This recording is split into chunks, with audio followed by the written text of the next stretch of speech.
Don't know when that's going to start. What's going on, everybody? So, this past week's been a little busy, but I thought it's time to have kind of another good discussion in the space when it comes to what the core use cases, what are the core drivers in the crypto space that the eventuality that it will drive a core value to the entire space that is a little more consistent than the ups and downs that's been going on right now. And why it's not a perfect science if traders are going to trade, and until there's some kind of level of regulation, I don't think that it's just going to continue to go up and down a lot. But we're going to get into what gives me confidence in the space that it'll actually return, and not so much on a technical analysis bullshit. Right. So the TA work that a lot of people do are predicated on a lot of science around trader habits, indicators and indices that are on charts, chart reading, all that kind of stuff that I'm not going to try to even remotely get into because I'm not qualified to get into that. But I'm going to get into the other pieces today of where the critical mass will have an adoption rate, not just from an onboarding standpoint to come into the space, meaning that the infrastructure is in place to allow people to, but then what's going to predicate the rationale of people actually wanting to buy crypto to either hold it as a separate asset class and or use it from a utility standpoint once the correct facilitation's out there and the correct use cases are set up to use it as a utility. So I look at it from a technology standpoint, not usually a TA. So when you guys ask me about pricing and prices and all that, and I kind of make fun of the TA guys, it's all in good spirit and good heart, because I know that those guys spend a lot of time trying to analyze charts and patterns and sells and buys and do charting. And there are obviously some mechanical things that you can see in charting that may give you an advantage, but you can also get wrecked really quick, because at the end of the day you don't have all the variables, and you don't know exactly what the large players are going to do. So that's part of the risk that you get when you're doing TA trading and all that kind of fun stuff. But I want to you should be drinking all the time with these losses with your farm. No, the farm's still doing okay. It's just not making near as much money. Actually, right now it's pretty close to just break even right now, with the current prices. Like, it's to where this month, if it continues the way it is right now, we will actually be at a net loss of the month profit. But I mean, you can't win them all every month. And this was never a short-term game. It hasn't been. I've been on this channel's been around since 2013, guys. And I've been through 2 ups and downs. So when you make that kind of investment and stuff, you are not in the short term. This isn't just a single rig type of event. So you go long on it and believe in the technicals of where the space is going in general. And that's what we're going to get into today. So sorry we haven't had a stream since, I think, Monday. But I think that this is the kind of conversation that we need to have. This is the kind of conversation I've had all week, actually, with folks that have asked a lot of questions with, like, hey, what's up with the crypto market? Why is it really sliding down right now? And there's going to be a lot of speculation right now on what could be driving it. And this, I would say, going forward from this point right now, I'm going to try to explain which parts are opinion. Like, I have my own opinions on it. And then ones that I kind of ground in the factual things that are happening in the space that help me predicate my opinions of the situation. So maybe Scrum Master style, we can make some of the points on the board. That way we don't forget them. But, what are positive? Let's look at positive indicators in the space in general. And agnostic to opinion, right? So right now, this is a fact piece of what's going on.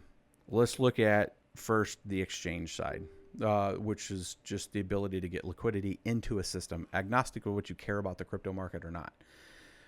exchange side allows people to take fiat currency over to a cryptocurrency asset or token, and then go back and forth between the two. So from the exchange space in the last year, huge amount of advancement, right? So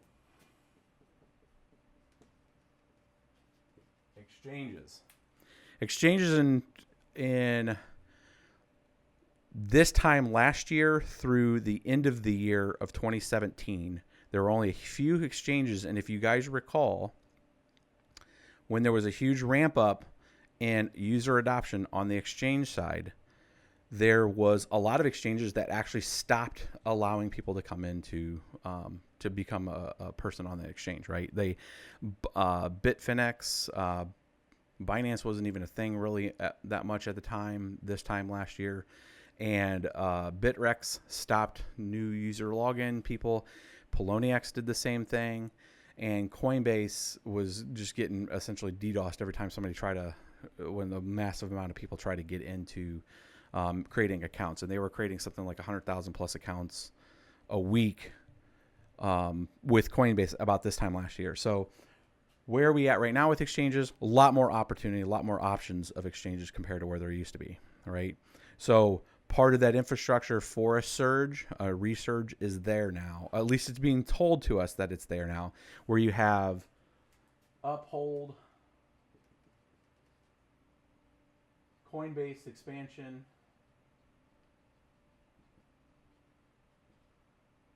Abra, Robinhood, Uphold, Coinbase, Abra, Robinhood, these places that you can take fiat currency from your bank account to get and be a holder of cryptocurrency. That has been an advancement. That's a plus. A plus because it can bring liquidity into the market from people that want to be part of it. So the ability to on-ramp more people, essentially. Now, there's a whole separate argument that if you have essentially, think of them like gateways. Exchanges would be like a gateway to exchange from currency to fiat currency, obviously to cryptocurrency. But can the networks and the network effect of a massive adoption again, or will we be in the same position that we were back in December? And with Bitcoin,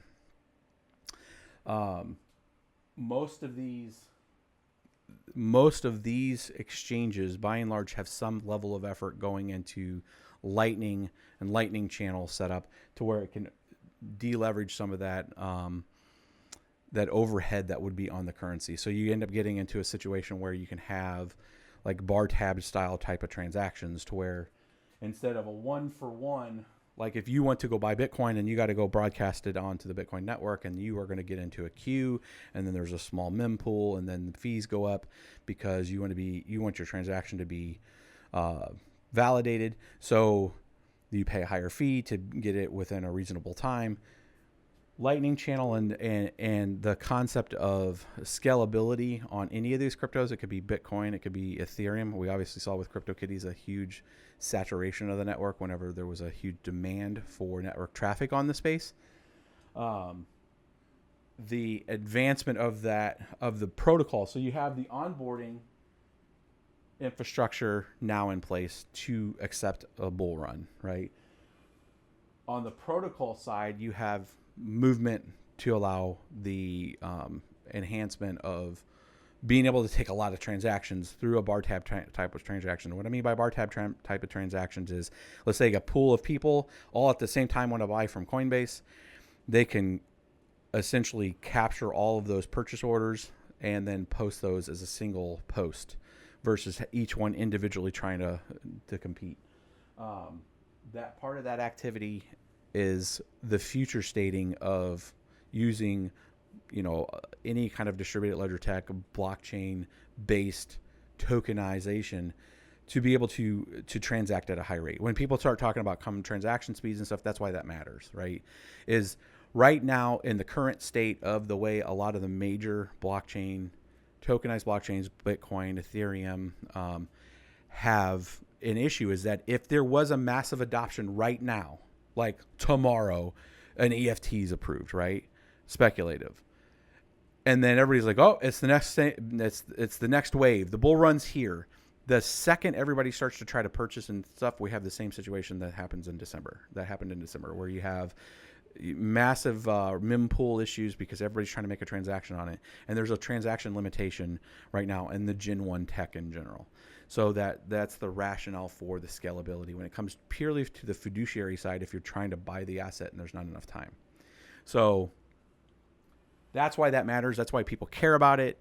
Some different currencies have tried to answer it through making the mempool bigger. That's why you have something like Bitcoin Cash the they try to just make the size of the lanes more and you can fit more cars in the transaction pool. There's different philosophies on what makes sense on that. The concept of a larger highway system doesn't necessarily mitigate the fact if you have billions of cars now traveling down it. You're still going to have a throughput and thread issue. So that's where that whole concept of lightning channels and being able to multi-factor the inputs to be able to have a lot more transaction speed. The transactions scale something at global rates, right?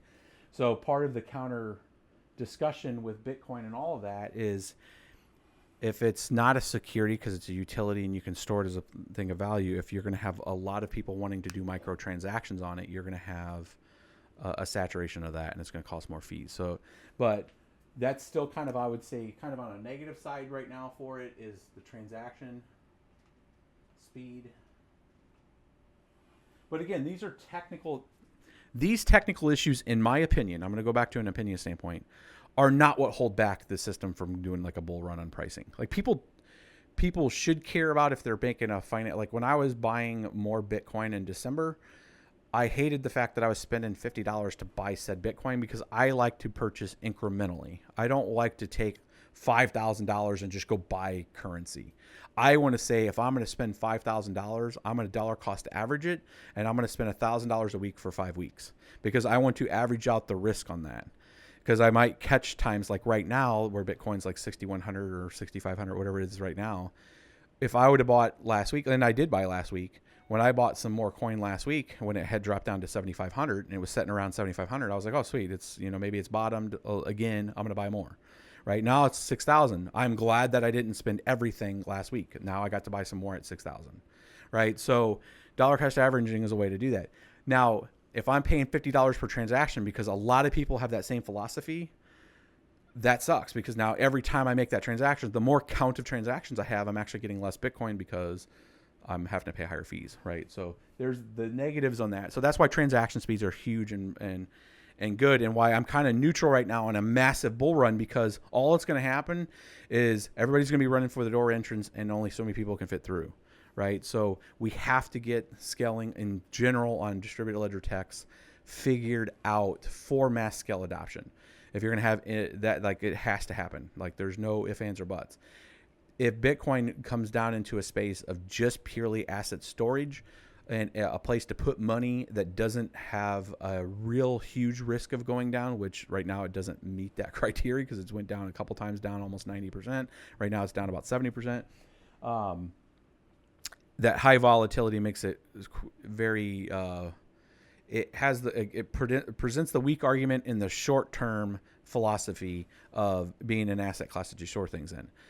The long term, the eventuality, and this is where I would come kind of out of opinion back to fact base, is Bitcoin reduces its assurance level every couple of years, right? So right now we're at 12.5 coins every 10 minutes.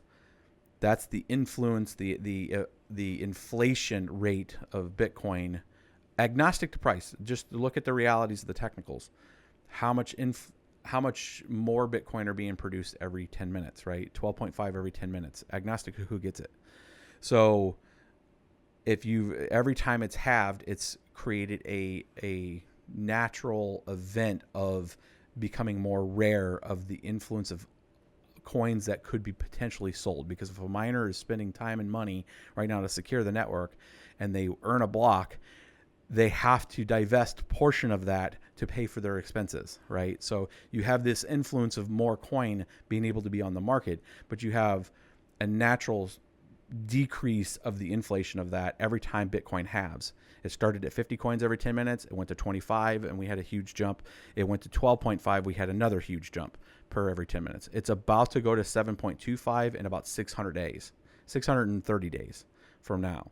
So even if Bitcoin stays in a very bearish market right now, the eventuality, and not saying that the history shows past gains or any of that kind of BS, the infrastructure, the money, the time, the investments, the future state of what distributed ledger technology has in store, short of the fiduciary potential, situation of being an asset class and all that, the fact is Bitcoin is going to have in 630-ish days, and you're going to have a more rare asset. That's why a lot of people say go long on Bitcoin, is because the situation that's considered that Bitcoin in general has created is an ability to be a trustless store of value, to where you don't have to trust the third-party entities. There is no third-party entities. It's the transactions on the network, and all that is validated through the cryptography that's going out there, that as the miners are going through their effort. So it has a huge use case for the fact that nobody can control it. I mean, we can see that nobody can even agree on what should happen in the future, and that's how we have forks and splits, right? So it's a living, breathing, working, functional, I would almost call it an entity, that it's its own thing now, comparable to any other asset class out there. So the eventuality of it being the first and having the largest network, I'm very bullish. Now I'm getting into more of opinion. People as a whole could choose something different. It could happen, right? I think the likelihood of that is rare, just because of human nature in general. Human nature in general is super lazy to adopt new things. That's why it's taken, I think, Bitcoin at the time, even though we knew the math, we knew the proofs, we could validate things, so we knew that it's a paradigm shift. But it's even 9 years later, we're still like, the tech is cool, but, no, this is, no kidding, a more future state version of the way we handle things. It, unquestionably, it is, for sure, no kidding. If people believe in that and give it value, that's what's up for speculation. It's like knowing that something is a better functional tool to do a function, but not choosing to use it because of other reasons, right?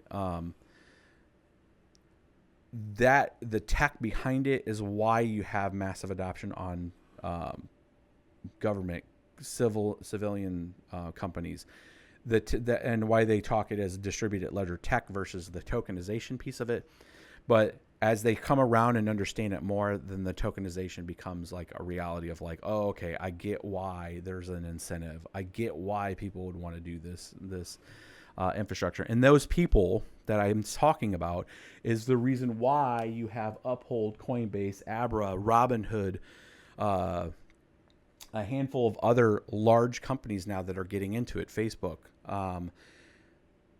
Not promoting any one of those companies, but the concept of the idea that they are now moving into this space on the tokenization side, right?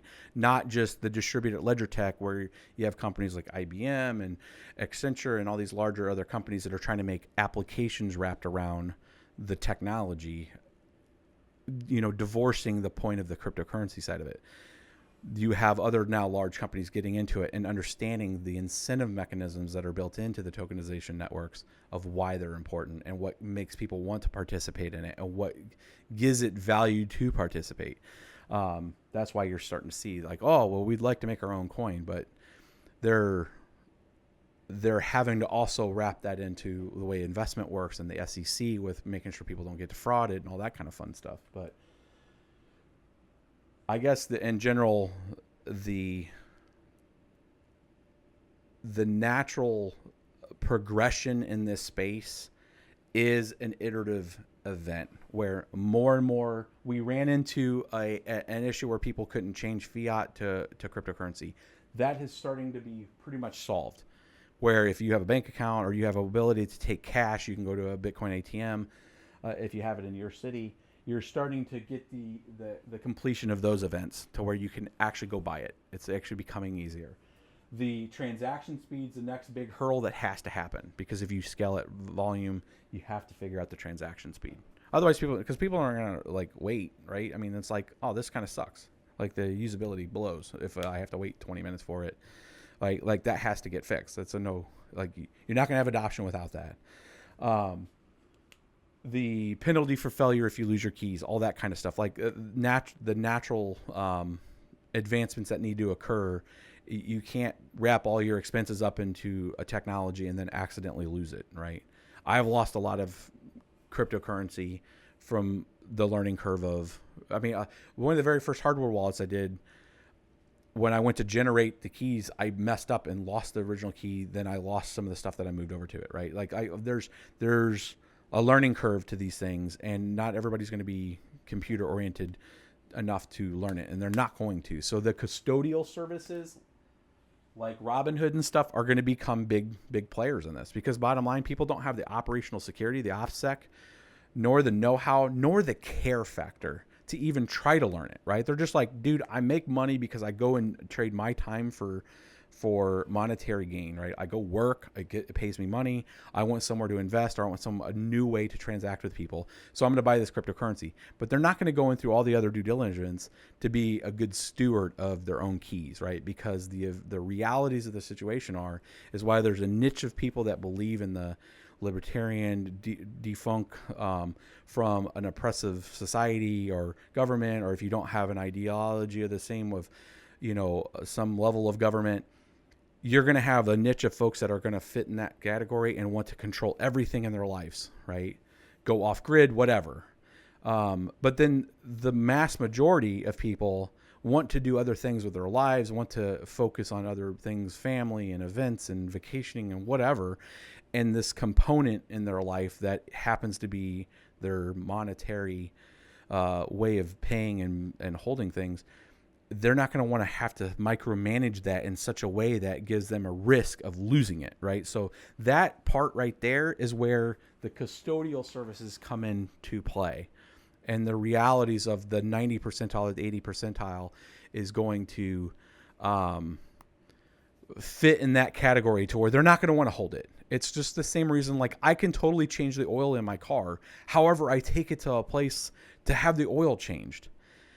It's not that I'm any less of a person to do that. And there's people that facilitate that need, and that's what they've chose to do as a job. Maybe they're in college and it's an easy job, whatever. But I'm going to take my time to do other things than change my oil or my car. Some people are going to take a custodial service because they don't want to risk maybe the fact that they may lose their keys. And then other people are going to hold that in a different regard. So this is all I'm saying, is that it comes down to the services, the managed services of the space, and that infrastructure is getting put up. So this is why people are probably tuning in, probably wondering, like, why are you talking about all this stuff? Because this is what really matters. The TA and what's the price going to be at and all this other stuff of tokenized assets. There's some strategy to that, and you can probably make short-term gains potentially or get wrecked really short-term. But the reality is the infrastructure in place for a mass adoption, for a mass onboarding, right? There was a huge growth in 2017. We saw the pains of that when you started having mass adoption. Multiple exchanges closed their doors because they couldn't handle it.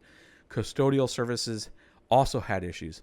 Customer service issues. Everybody always takes crap on Coinbase, because if they lost their ability to log in because their account was locked, because Coinbase is just like, there's 15 people yelling at me, I'm going to lock 10 of you guys out because I just don't know what the hell is going on. I need to focus one by one. And then they scaled horizontally to be able to take in some of those calls. They scaled horizontally to be able to now finally get a hold of somebody.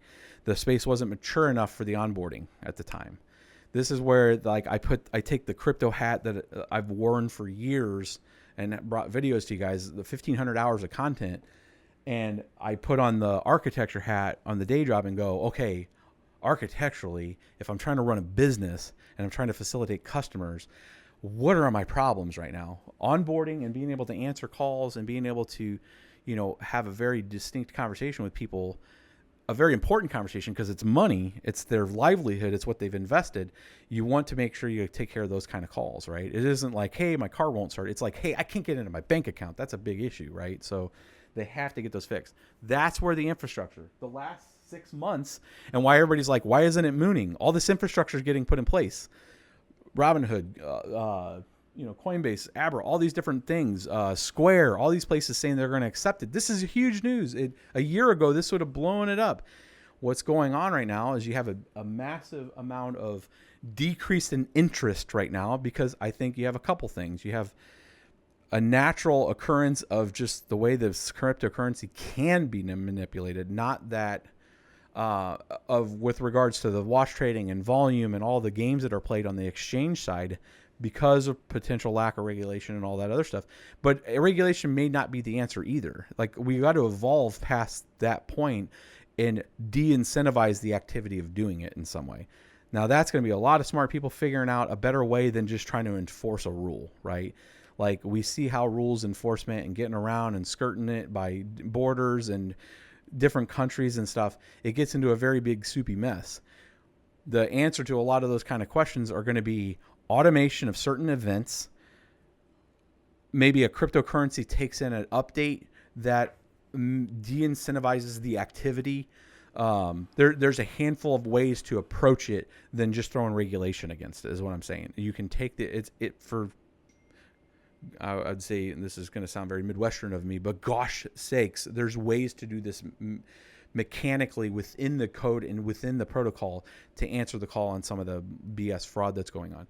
That's going to take smart people looking at that and saying, do we want a lot of regulation, or do we want to lean forward and make some coding changes to some of the bad behavior, to de-incentivize some of the bad behavior, right? It's the stuff that Vitalik and a few of the other folks have been talking about in the space when it comes to if you had a 95% fraudulent network, that they can use math proofs, or fraud proofs as they call it, a way to look through the BS and use math to the advantage to de-incentivize that activity, to take some of the fraud or the manipulative mining and all that kind of stuff out. That is leaning forward into tech. That isn't going to the SEC and everybody else and saying, hey, help us make rules.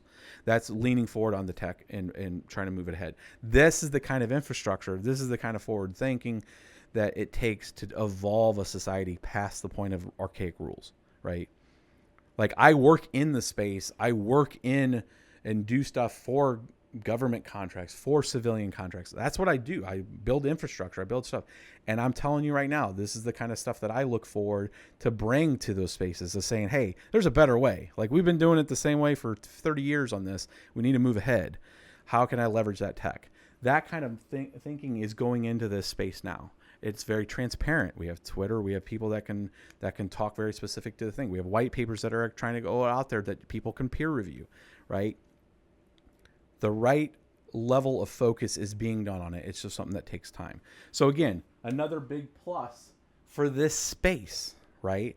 The infrastructure side, growing the space. That's a huge, huge leaning forward thing. You also have an entire generation that didn't really grow up with the banking and the savings and loan crash and all the other manipulative market that's within a organized society protected by the SEC, and all the fraud that's went into that system over and over and over again, that didn't have to deal with that and have read essentially the history books on it and said, hey, never again, like, not in our watch, right? So the lessons learned are being put forward into this. The lessons learned are being approached into this space to, again, create the long-term adoption into the space and the tokenized assets. So that, again, that makes me bullish. Now, that's part of that's opinion on my part, because people can still pivot their ideology, right? And say, there's still just a lot of fraud in here and a lot of assholes trying to steal a lot of money in ICOs, and I still don't like it. It's a soupy mess, and it's not for me. And if society starts to pivot away from it, it's one of those things where it was like a poison pill, to where it could be in a good thing, but it's too messy and people just lose interest, and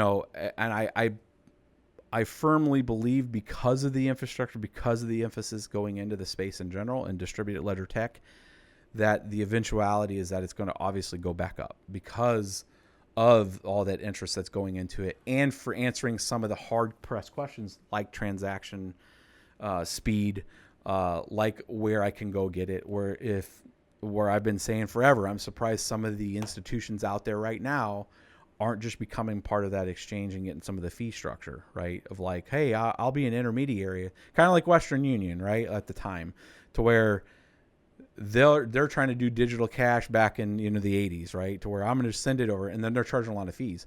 I'm surprised that some of the other institutions aren't facilitating it, make it more accessible to where tomorrow, if I wanted to go buy Bitcoin and I didn't have a Coinbase account and I didn't have an ATM around me and I didn't have access to a smartphone, how could I go get it, right? Like, until it's on every corner, that helps a larger mass pool that's never even heard of Bitcoin or doesn't pay attention on the TV.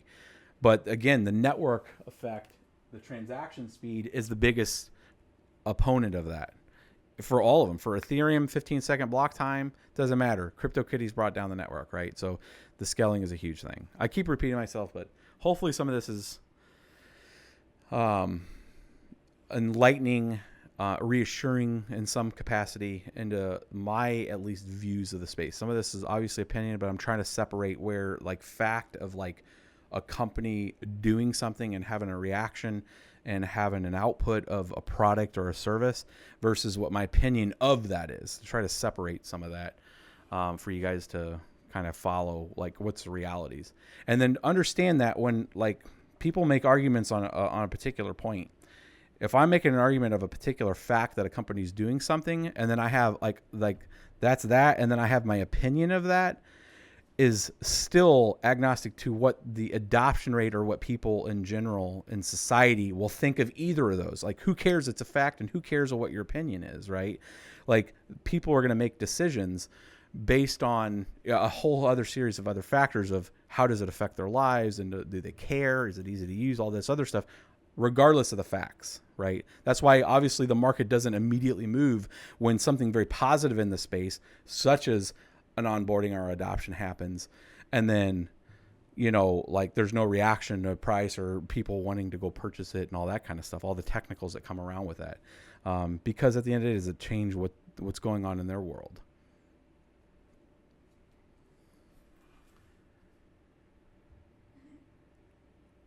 I'm reading some of your guys' comments because I've been kind of just spouting. Hello all. I mentioned electronic counter on the corner of the desk. Any mention of the electric? Oh, this thing over here. This is a. It's actually monitoring this rig. This was the build from earlier in the week, and I put it's measuring the power right now on this rig. So for the questions in there, so it's 581 watts of the top number there is the wattage that this rig is pulling. This is 7-card 1060 rig mining Ubik. So I'm just kind of monitoring it. It's been up. This uptime on this has been this whole week. So let's see here, 1,600 hours. Wait, no,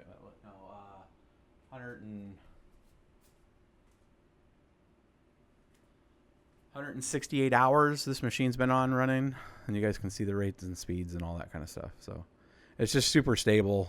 We built it on Monday, and it's been running since. I haven't turned it off. So no reboots, no restarts, and that counter shows that. Let's see here. Now the hole in the dam is small, and we were waiting for the first flood. So yeah, I mean, if we hit another wall again, and there's like a very lack of ability for people to, like, when the surge comes again, and there's a lot amount of technical problems, I think it's going to be a lot more bloodier than even this one. So, like, they got to get this right. They got to get the scaling done to be able to handle it. A guy in the corner without an exchange, without a smartphone and a paper wallet printers. Yeah. So, I mean, that's part of that argument that I was trying to, make for just friends and family this week. Like, people are like, I don't understand. Like, this year's been pretty rough for crypto, short of January having like all-time highs on alts. December was all-time highs on Bitcoin, and then this whole year has been really rough. We're in the 8th month. We're at the start. This last few days, we've been at the start of kind of the bull run in Bitcoin. Actually, I think it held for a couple weeks, and then it really ran up through the end of August into October, and then we all know what happened through December. So, is the year going to run out strong?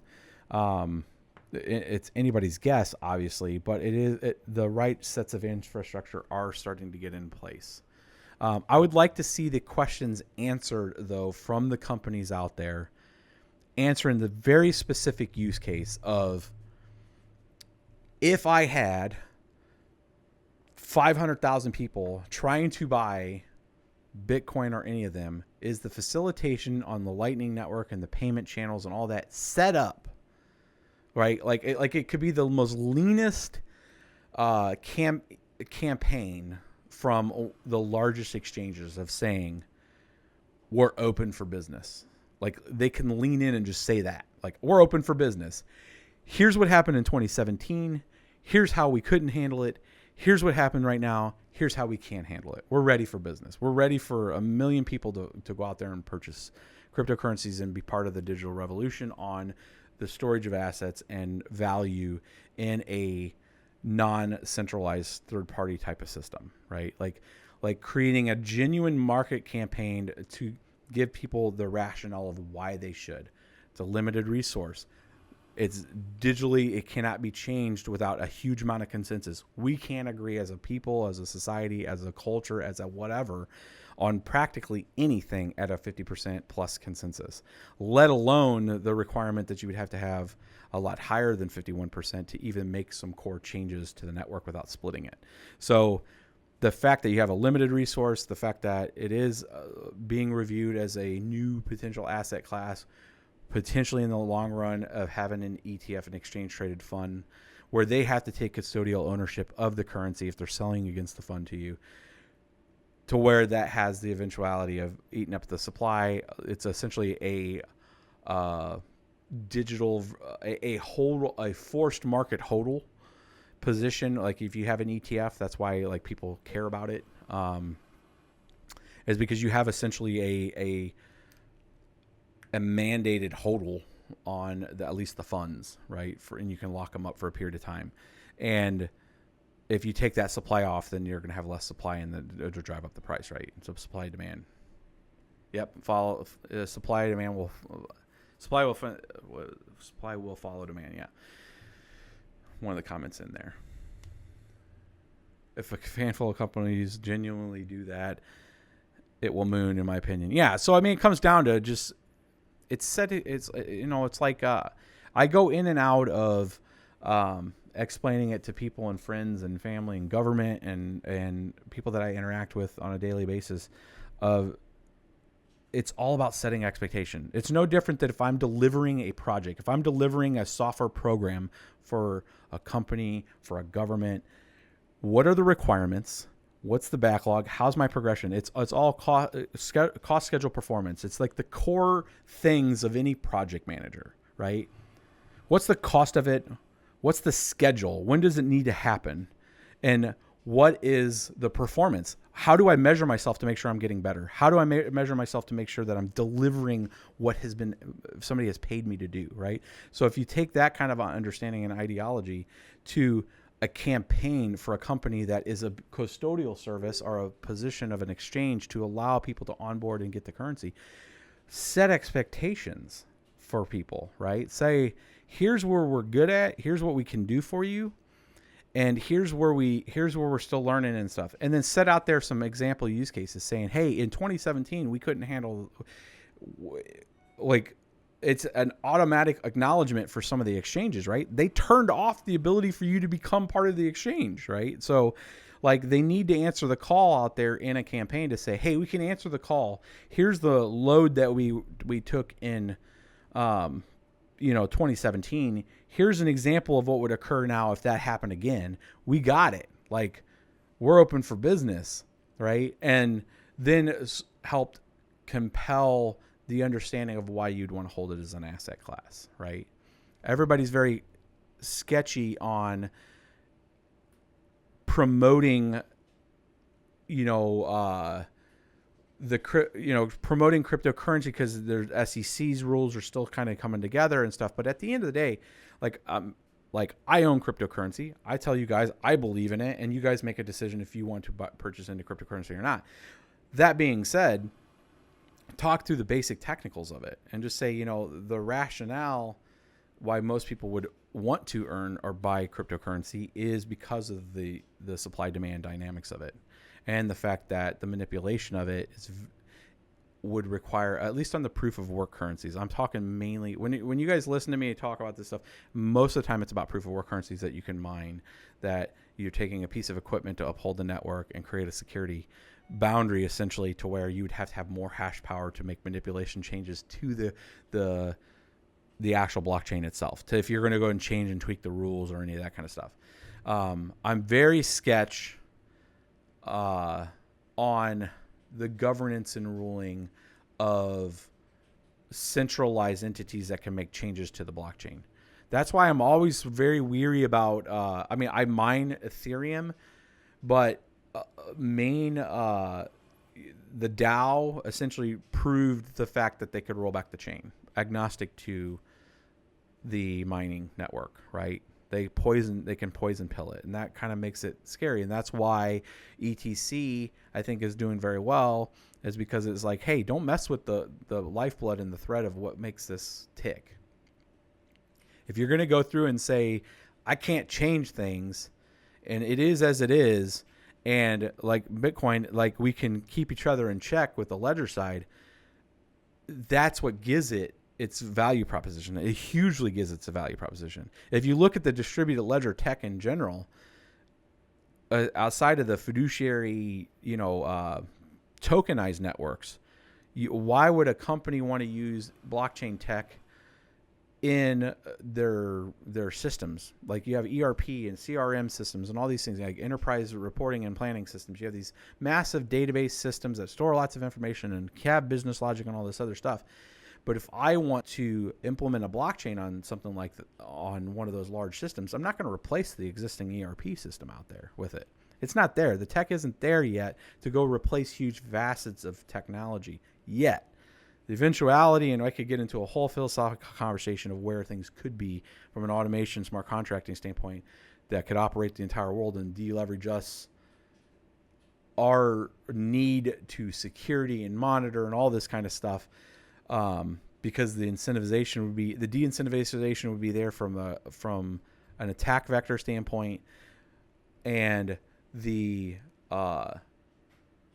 confidence that actions would occur on the system would be so high. It would be comparing the same of what I could change a massive system of highly complex functional things into being as deleveraged as the fact that I don't need to remember all my friends' phone numbers on my cell phone, because I know that when I say a person's name, the phone's going to call that person and I don't have to know their number. It's all about elevating technology to the point that you can transfer the burden over to something else, and you don't now you've given your ability to think about the other things and not have to remember things, right?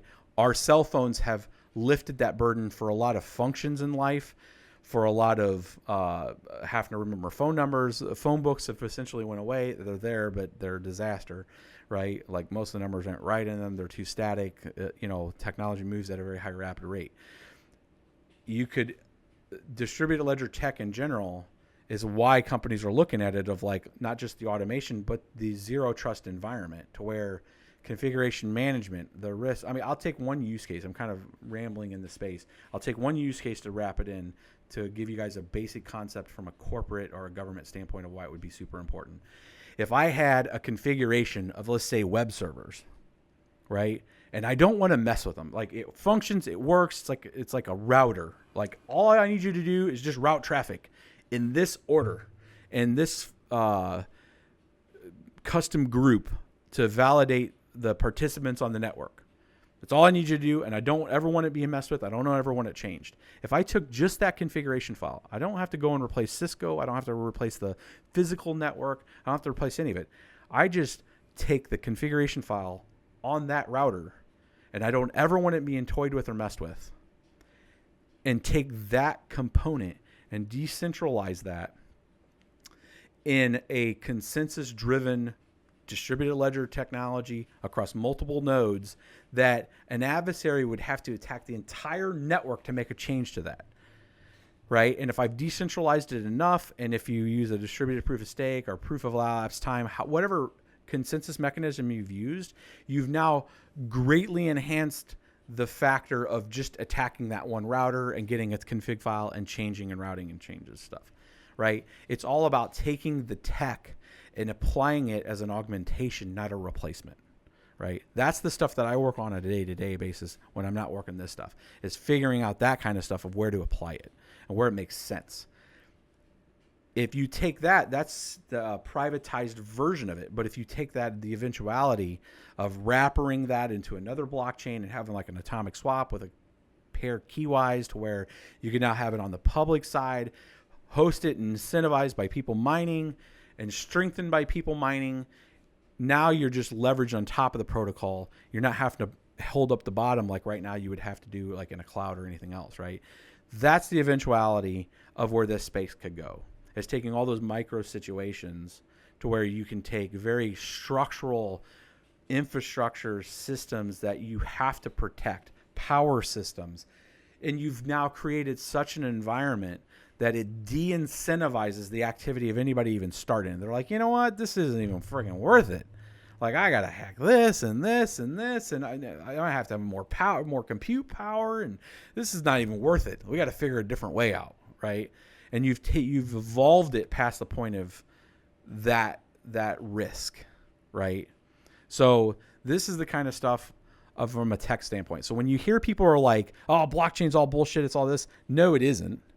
And they obviously have not done any research in where this computer science and the evolvement of that is. The fact of the tokenization networks and all that other stuff are one component. It's the incentivization component in the space, right? To decentralize the control of it, to incentivize that activity, right? And then you create a very nice market dynamic of a supply demand because you've limited the supply of it, which gives it a rarity, which increases the potential of somebody believing that it's valuable because it is rare and they only have it, right? And then the risk that you've now deleveraged of this, of like having it centralized and people being able to get to it, where you still have exchanges that can be hacked and all that, that still hasn't all the way been figured out. People can still, no matter how strong that currency is, you can still take the wallet from somebody, right? Because it is a version of digital cash at the end of the day. So the advancements in the storage and the facilitation of it need to get improved. The onboarding of getting more people, the ability to handle it has been getting improved. And then the protocols themselves being able to take the transactions and stuff is a huge piece. But all that being said, is the rationale and the reason why when people ask me like, hey man, what's with the farm? Oh man, you got to be killing yourself with that big investment. No, not at all, man. Not even an inkling. Yes, it's painful when the crypto is down because at the end of the day, you still have an expense that you have to pay for to keep it running, because it is part of the maintenance and operations, is part of the security of it, right? Is that the fact that it costs me money, the fact that it costs you money to build one of these and to participate on that artwork is part of the poison pill to de-incentivize somebody to try to attack it, right? So there's pain both ways on it, but if you're doing it for the good guys of holding up the network and not trying to screw the network over, eventually it's an attrition game. Let's look at some questions. Man, hopefully this rant isn't driving you guys nuts, man. But like, this is the kind of conversations I've had recently, and I just want to make sure that I bring it to you guys. It's not a mining day. We'll do a mining build tomorrow.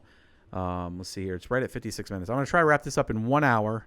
I got a lot of stuff going on. I got a 40th birthday party for one of the BBT friends, and do a video tomorrow with a build and setup. So hopefully you guys have liked this so far. Rick Ross with 100 biddies. Thank you, buddy. Let's look at some of the questions real quick. Mr. Trippin, I invested $3,000 in BTC a few days ago when it was $6,000. Watch it drop 500. What do you think BTC will be in the next 10 to 12 years?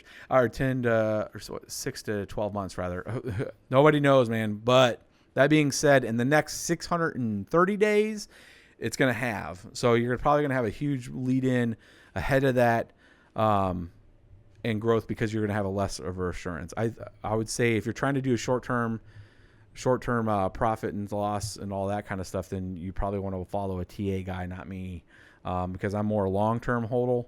But I think you're going to be fine at 6,600. It's not. It hasn't been bound. It's been what 5,900. I think is the lowest I've seen it, and it seems to be a lot of pressure to keep it up above that.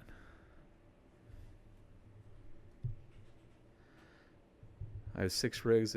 What coin can you recommend? I'm mining a handful of things right now, just hedging the bet essentially right now. ETC got way high, and I wasn't getting that much of any more ETC. I had some stuff on Ravencoin, but Ravencoin's difficulty has been crazy. So right now I'm doing Ubik on most of the stuff. But ETC, Ubik, Ravencoin is mainly what I've been mining. I haven't looked at Aeon. A lot of people's asked me about Aeon. Thanks for the 100 biddies, Benji. Your rant has more crypto knowledge than what's in my brain. LOL. Hey, man, hopefully this is like I know my limitations of what I don't know.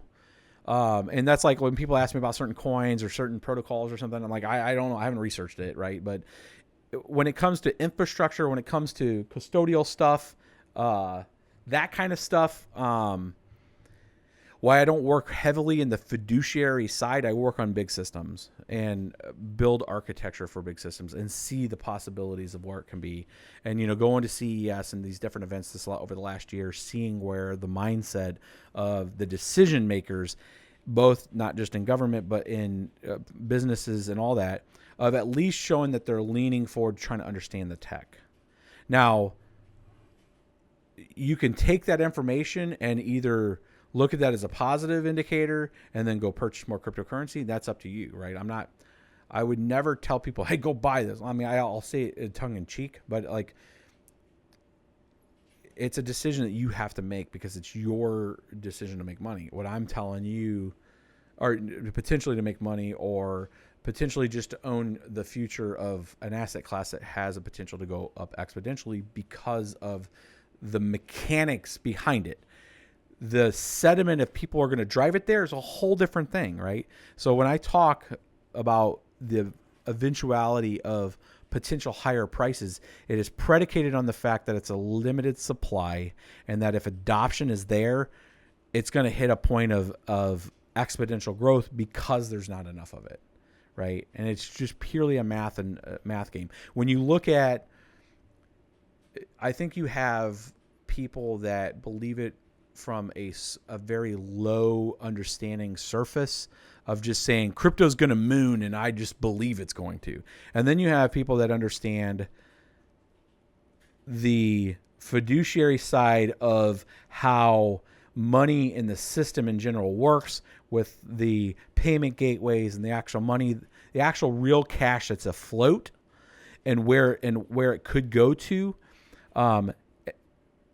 When you take that figure, the $2-3 trillion that move every day, even more, actually, I think it's more around $4 trillion or so that move every day between assets and currencies and all this other stuff. And when you look at that tied to a limited supply asset class, and you even take a percentage of that, is where I think the people that are more understanding of what could happen if certain events occurred in that system of where it could go, that's where you get some of the crazy like $200,000, $300,000 Bitcoin price, because it's just a numbers game. It's just saying that if there is a massive adoption and there's a way for people to mass adopt through exchanges, through custodial services, answering the mail on some of their hard requirements of like, where am I going to store it? And what happens if I lose it? And all that kind of fun stuff. Like that stuff gets answered. And then there's an onboarding attempt of more people because it's being promoted more. And then there's an adoption rate. Then it's just a matter of what's the potential of that. Well, here's the available supply. And then here's how much money floats. If 5% come into that, then it's just a math book of what is in the order books out there on the exchanges and how quick can it go up, right? And like I said, I'm not a TA. I'm not in the financial space, but I understand the mechanics in the back end of how those events could increase a price, right? Because the order book in general on any exchange works a lot like, well, it doesn't work a lot like this is how it works. Is your buys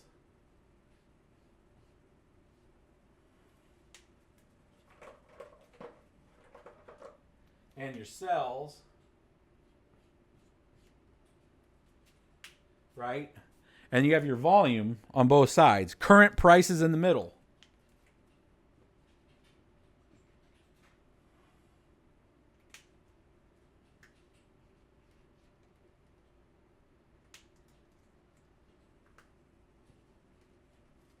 And then you have your volume, right?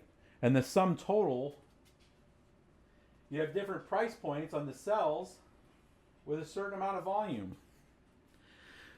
So if the depth of that field isn't much, how much currency does it take to get to here? Right? And if that price is, if this is $1, $5, $10, $20,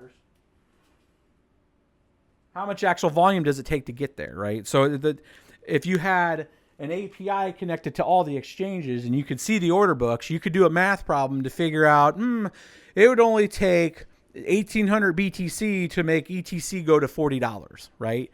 Like there's a math problem that's figured out in the back end from bots and people that have access to information and data and have access to money to figure out what's the game that's being played. That's what all the TAs. So the TAs that are out there, the trade analysis people, if you guys don't know what TA is, are just looking at lines and threads of, pricing and creating rates of probability based on past actions of volume that's out there and that's moving, but it's a lot of historical predicating what potential future actions could be, right? And there's a science behind it, and I have friends that are in the space and are hedge fund people and understand on how all of it works at a very deep technical, because they can read a chart and say, hey, here's the likelihood of this is pretty high.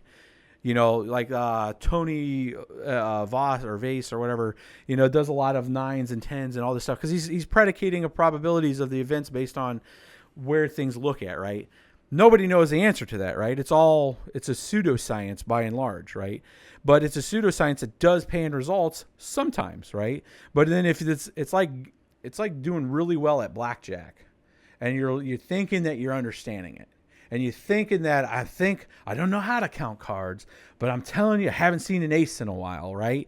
And you're looking at it, and then you get freaking wrecked with the 21 from a dealer that pulls 5 cards on you, right? What's the probabilities, right? Shit happens. That's what happens in the market a lot because people think they're getting good at it, and then they pay a little higher forward, right? It's like I've had 13, 12, 11. Now I finally got 11. This has got to be an ace behind there. I'm going to bet everything, right? And that's what happens here if you get an indicator where it looks like it's swinging up and you get wrecked, right? So I try not to play in that space that much, right? I like playing in this space of what's the infrastructure? Where's things going? What is an actual project deliverable that they're actually doing? Because it's the groundwork, it's the hard work, it's the boring stuff that actually is telling the story, right? And that's what's leading the indicators of saying the infrastructure's in place. It's just ready to light a match, bro, right? So I want to know this. I want to know the companies, what they're doing. I want to know the projects that they're delivering. And then it comes down to a series of marketing, because you could have the best car in the world, but if nobody knows about it, right, nobody's going to buy it, right? So you got to have the technicals mixed with some level of tailored message that tells people why, right? You have all this cool stuff, but why do I care, right? There's a lot of strategies on how to do that, right? There's a lot of strategies if you're in growth departments for companies on how to do that, how to do it effectively, right? What's your approach? What's your process? What's your benefit of that, right? That kind of stuff matters. It really does, because it doesn't matter. Nobody cares if a technology works or not. They really don't. I mean, it's like, oh, cool story, bro. That's the best thing ever. Okay. Until they've used it, they've seen it and all that kind of stuff. So you gotta put that other aura of why they care, right? It's like, I ordered a Model 3. I ordered a Model 3 because I like where they're going with the EV technology. I got the performance edition because I like speed, right? But part of that marketing, part of that campaign of what the future is and having the other incentives that come with that Model 3 from the free supercharging, all this other stuff, the marketing side of that helped me justify to me myself of spending more than I probably should have ever spent on a car, right? You gotta, why do people want to be part of the space? Cool, you can digitally store assets. Cool, I can do a very quick tap on my phone to pay for things. That's all cool. I can do all that with PayPal right now, right? So like, why do people care? Why should people care about it? Oh, it can't be controlled.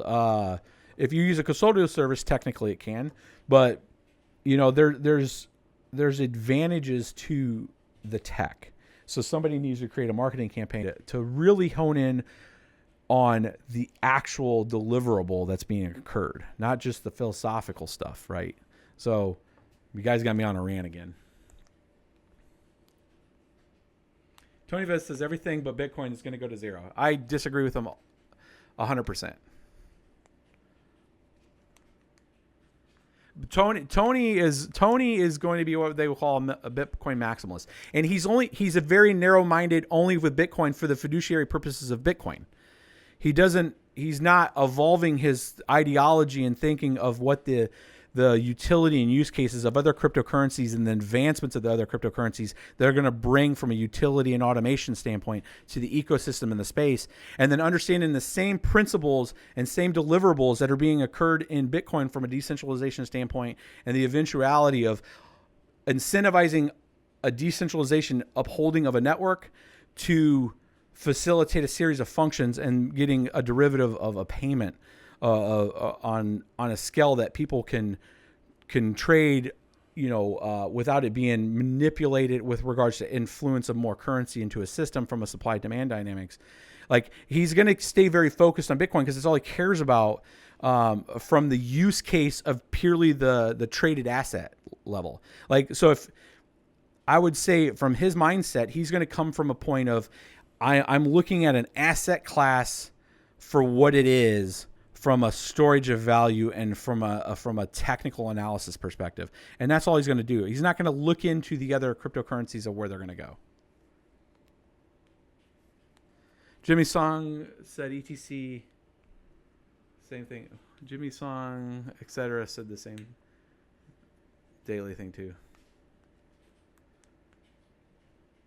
Well, so you guys, I mean, I'm not going to take a hit on any of those guys' their knowledge of a space or their knowledge of their process to break down a technical analysis. Tony knows, and the limited stuff that I've watched from Tony, and I've never met Tony, I've never talked to Tony.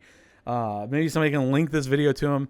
I'm open to, I wouldn't really call it a debate. I think that, I would debate him. I mean, of saying that's cool. And I don't debate him saying that he's wrong if he believes in what he believes for Bitcoin, but his acceptance and care factor of other cryptocurrencies could be very low. And he's going to try to drive the message to try to promote Bitcoin in the best light possible. And that's going to be his motive, right? And that's fine. I look at it abstractly from that and say, what is this actually going to occur? What is actually occurring? And is it really, truly, are they trying to scam you? Ethereum is not trying to scam you, right? Ethereum is trying to solve functional use cases for a range of things, including an automation, trying to improve a protocol. They've indirectly created a ecosystem of feature that allows people to create other assets and all this other functions. And you have the bad and the good with that. You have ICOs and all these other things that can be spun up. So it's created a stigma on the space, on the particular feature set of like creating ICOs and creating other asset classes, right? But it's like a Swiss Army knife of things, and it's like a Swiss Army knife that has certain things broken on it, right? But they're identifying it. The best thing any of the cryptocurrencies can do is say, here's what's wrong and here's what we're trying to fix, right? And that's with any project, right?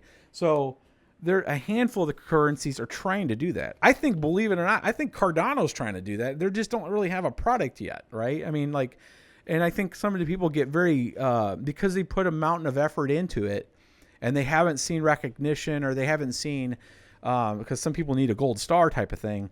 They haven't got that community support, and then they start getting very attacking each other. I mean, crypto Twitter is like hilarious to me. Like, people are just attacking each other. Like, bros, you're all aiming for the same stuff.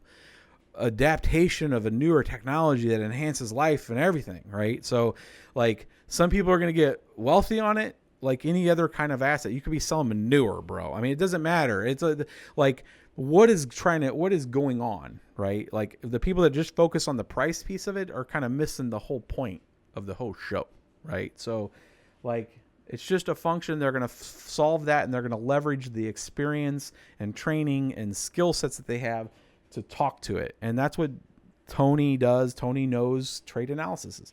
And he's probably been right a lot of times, because when you have something that's so programmable and so scripted, and then you can start to understand the behavior of the bots and stuff, you could start making certain calls that are probably going to be right.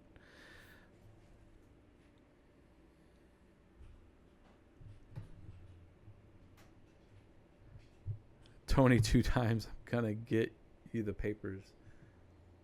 Get the papers. Yeah, there you go. In a debate, they are always losers. Yeah, I'm not going to take anything of. In my opinion, Tony is paid to help crash the price for hedge funds to take over. You know, I mean, I don't think anything's that sinister. The same way as I don't put a lot of tinfoil hat stuff on what, you know, people get freaked out about Trump or governments or anything like that. I like being as part of the ecosystem on all sides, from government, civilian, from being a big business. I was with Anheuser-Busch for 12 years, seeing how functional things run at a leadership high level. How do I say this without really taking a shot at everything that I've ever worked at or for? Leadership has very organizational concepts, and then you try to create a culture and a mindset to make sure people can deliver a series of set of requirements. That being said, nothing I've ever seen in government, civilian, or business in the 19 years that I've worked in very high level positions around very high level people, including CEOs and all that, have I ever seen somebody that had like a grand plan and they were orchestrating it, right? Even as far as like Zuckerberg for Facebook gets a lot of shit. And I think he had a basic ideology of where from like a dreamer's standpoint of what Facebook could have been and could have done. But there's a series of a network of people and a series of cascading events and decision making that led certain things to not be looked at, that led certain programming things not to be checked because it wasn't part of the requirements, that went through development cycles, that ended up opening up all kinds of gaping holes in processes, in rule sets, in ideology of user groups and roles and processes that happen on a very complex system. And then people find those holes, exploit them. And then now you have Facebook that's like the worst company ever when it comes to releasing data and information. And it was not because they were sleeping at the wheel. It's because the original requirements never probably even looked at that kind of thing. It should have, and it should have been checked, and developers should have been checked, and they should have looked at the ancillaries, but people have learned from it. If we continue to make the same kind of mistakes going forward, then shame on everybody, right? So when I look at somebody like a comment where it would say like Tony's trying to crash the market, Tony's just reading a damn chart, guys. It doesn't go no more late. He may have opinions of where he thinks things need to go, but when he's working his technical charts, he's literally looking at a chart and looking at data and making calls on data, right? Because it's the safest position, right, is to make calls on data. You will always be in a safe position no matter what you do in life if you've taken a baseline of information and you've made a like in developer worlds, we would call it a swag, a scientific wild ass guess, right? Of saying, based on that data, this is the way I read it. And all those variable inputs that you were thinking of that created some kind of thought process on the data that you've looked at, regardless of how confusing or misguided or whatever the variables that you use to look at that data was, that can be in question, but the data is the data, right? So when Tony's doing his stuff on the timelines and stuff, he's looking at data and he's making calls based on his experience, right? So I don't think there's any kind of crazy sinister thing. He may have opinions of where he would like to go because he's trying to get cheaper Bitcoin. That could be like a motive, but I don't think you're very safe when you argue against a data set, because then it comes down to how you're breaking that data set down, right? So I don't mind debating anybody, but it depends on what I'm trying to debate. If I was debating them from a cryptocurrency ecosystem standpoint, I would say your view of the world of what is in the realm of possible is linear. And that's fine if all you care about is Bitcoin and what it does. Because in that perspective, I get why you would say what you say. But it's like, it reminds me of a part of a movie on Inception. If you've ever seen Inception, sorry, part of it. Well, it's not really a spoiler. It says it is part of one of the trailers is you got to dream a little bigger, right? It's not just one thing. It's a huge thing. And the Bitcoin's a massive adaptation of a all-inspiring paradigm shift of potential, but there's a lot more than just Bitcoin out there. Swag, baby. Swag. All right, I'm going to take a few more questions. I'm going to wrap it up. Hopefully this has been insightful. I'm going to take this as it is, and it's going straight to YouTube. So you'll see this today on YouTube if you missed any of this. Because I think I don't have to do much editing on this. Hopefully I don't. Hopefully you guys didn't think it was too big of a drag. Let me ask you a question. Have you ever look at a coin called Akaroma? It just got listed yesterday in CoinCapMarketCap. I've heard of Akaroma, but I haven't really looked into it, bud.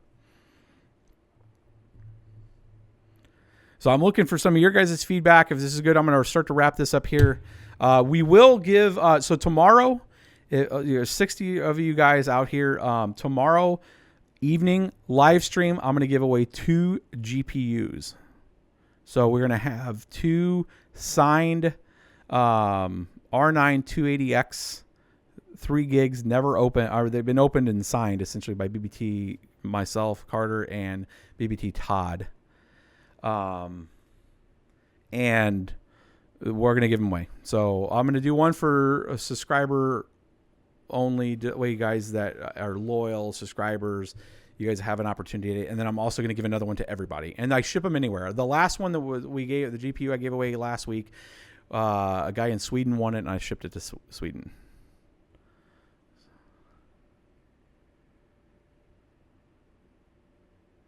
Need your voice in the crypto space, man. I know, man. I need to I was always trying to just stay kind of, and maybe this is to not good. Just talking the machines and the technical stuff, because it's super easy for me to talk about tech stuff and build stuff, but I just don't hear enough of what I'm seeing out there to break down where things are going. The main voices in the space are very cynical and have forgotten how the dream is bigger, as you say. So I think people are people are driven by all kinds of different things, guys. Some of it could be financial. Some of it could be that people around their circles, because they full-time do it, are just giving them so much shit, and they're just became cynical because they don't understand where it's going to go.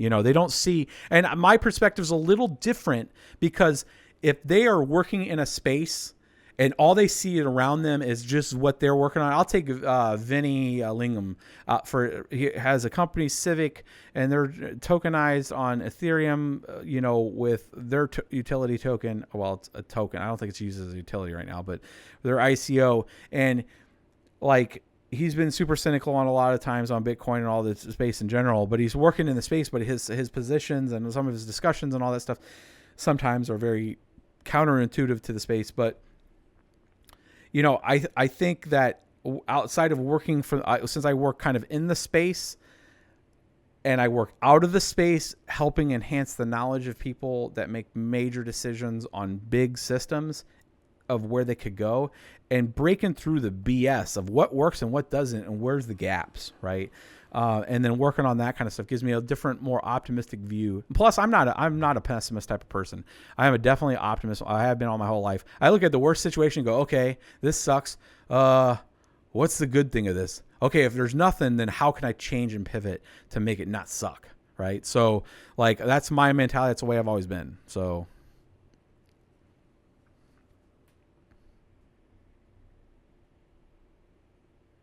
Got a question. I have 8x. I'll answer one crypto question, then we're gonna wrap.